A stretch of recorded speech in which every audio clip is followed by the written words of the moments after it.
সকালবেলা আজকের ভিডিওটা শুরু করলাম। আসসালামু আলাইকুম, আমি মুসাদ্দিকা। আলহামদুলিল্লাহ আমি অনেক ভালো আছি। আশা করি আপনারা সবাই অনেক ভালো আছেন। তো ঘুম থেকে উঠে প্রথমে বাসি কাজগুলি সেরে নিচ্ছি। তো আমি সব থালা বাসন একসাথে গুছিয়ে রান্নাঘরে চলে আসছি সিঙ্কের সামনে থালা বাসনগুলি ধুয়ে নেওয়ার জন্য। আসলে আজকে থালা বাসনের ভিডিও করার আরেকটা উদ্দেশ্য, সেটা হচ্ছে যে এখন ফেসবুকে দেখছি যে মানুষ থালা বাসন ধুয়ে এগুলি করে ভাইরাল হয়ে যাচ্ছে। থালা বাসন ধোয়ার ভিডিওটা ফেসবুক মামা অনেক পছন্দ করছে। তো আজকে আমিও চিন্তা করলাম যে আমিও একটু থালা বাসনটা ধুয়ে দেখি আমার ভিডিওটা ভাইরাল হয় নাকি। আসলে এই সকালের বেলা বাসনপত্র ধোয়ার কাজগুলি আম্মুই করে থাকে, আর আমি ঘরের টুকিটাকি বাকি কাজগুলি করি। কিন্তু আজকে যেহেতু রেকর্ড করব, সেজন্য আম্মুকে বললাম যে না, আমি আজকে করি।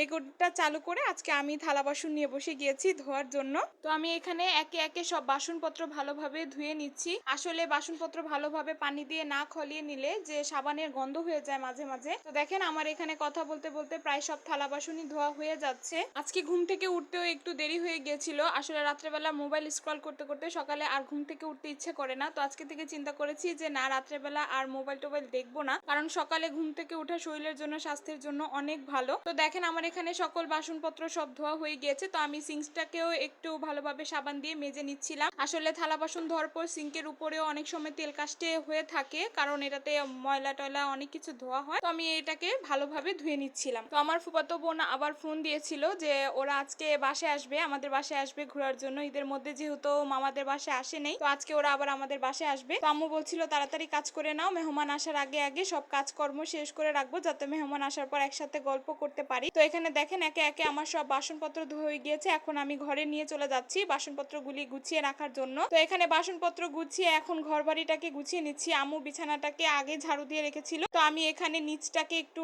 ঝাড়ু দিয়ে নিচ্ছিলাম, আর আম্মু বাদ বাকি রান্নার জন্য সব কুটা বাচ্চা সব করে নিচ্ছিল। আসলে মেহমান আসলে তো বুঝেনি, রান্না বাড়া যেরকম তাড়াতাড়ি করে নিতে হয়, ঘরটাকেও তো সেরকম টিপটাপ করে গুছিয়ে রাখতে হয়। শুধু তো রান্না বাড়া করলেই হবে না, ঘর বাড়িও তো গুছিয়ে রাখতে হবে। আসলে যার যেরকমই আছে সেরকমের উপরে ঘরটাকে গুছিয়ে রাখার চেষ্টা করি। আসলে দেখতেই তো পারছেন আমাদের এক রুম যেহেতু, তো এটার মধ্যেই আমি যতটুকু পারি আমরা মামে দুইজন মিলে গুছিয়ে রাখি। তো দেখেন আমার এখানে ঘর ঝাড়ু দেওয়া কমপ্লিট হয়ে গিয়েছে। আর বলতে পারেন যে ময়লাগুলোকে সাইড করে রাখলো কেন, ফেললো না কেন। আসলে আমি ভিডিওটা অফ করে তারপর ময়লাগুলোকে বাইরে ফেলে দিব ডাস্টবিনের মধ্যে। তো আমার এখানে পুরো ঘরটা ভালোভাবে ঝাড়ু দেওয়া হয়ে গিয়েছে। তো আজকের আর নাস্তা খাওয়ার ক্লিপ নিতে পারিনি, যেহেতু মানুষ আসবে, ব্যস্ততার মধ্যে ছিলাম। তো আমি এখানে ডাইরেক্ট রান্না বান্নার ভিডিওটা নিয়ে আসছি। তো আম্মু এখানে গরুর মাংস রান্না করবে। আসলে আমার ফুফাতো বোন গরুর মাংস খেতে অনেক পছন্দ করে। তো আমাদের আবার সবাই মাখিয়ে ঝাঁকিয়ে গরুর মাংসটা খেতে আমরা বেশি পছন্দ করি। তো আম্মু এখানে মাংসের মধ্যে যা যা মশলা লাগে সবকিছু দিয়ে একদম ঠেসে ঠেসে ভালোভাবে মেখে নিচ্ছিল। তো দেখেন এটাকে চুলাও বসিয়ে দিয়েছি, দেখেন ভালোভাবে সিদ্ধ হয়ে গিয়েছে। মাঝখানে আর আমার ওরকম কোনো ক্লিপ নেওয়া হয়নি। তো আমি দেখে নিচ্ছিলাম যে